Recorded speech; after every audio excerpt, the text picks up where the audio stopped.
I'm Caroline Peacock with CUTV News, and I'm currently outside the Liberty Building here in Cardiff, where over 200 students have been denied access to vote. As you can see behind me, it is a large turnout, and it's been covered by people such as the BBC. What's your full name and what do you do? So my name's Rob Simpkins, and I'm the president of the National Union of Students in Wales. So what's happening here? So we know that up to 200 students are currently disenfranchised and not able to cast their vote in today's general election. The reason why these students are not on the register is through an admin error that's not from their doing, so it's unfair that they're disenfranchised at the moment. When did you get the notice email?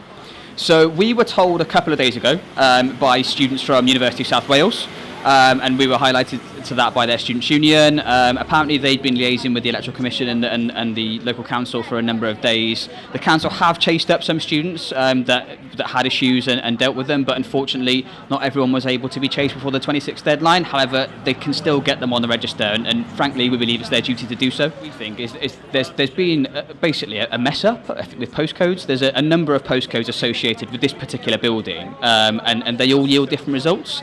The council's line is that some students provided an invalid address because they weren't able to put their room numbers and flat numbers in, but actually some of these postcodes don't allow students to do that. And how are, especially first-time, students and voters, how are students meant to know that immediately off the bat? There needs to be more support. The system needs to be clearer. All in all, it needs looking at and fixing because this is clearly unfit for purpose. I was on the phone to a lady from the Cardiff Council this morning who would only repeat herself in telling me that I did wrong, that I didn't put in my right address. I asked her questions, I made my point, and she couldn't answer for any of it. She didn't even know about the situation, so I think that says a lot on its own. There's part of me that thinks it's probably a conspiracy, but at the same time, it's an honest mistake, but they've known about this issue for years and they've still not done anything about it.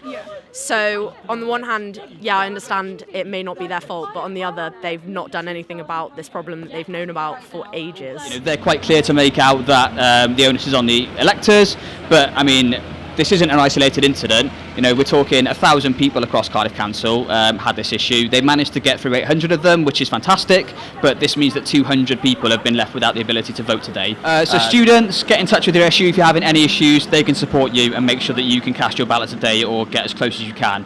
And I guess to Cardiff Council, you've got the ability to fix this. Do it. Get it done. I'm Caroline Peacock. I'm Elaine Liang. And we're here with CUTV News covering the election.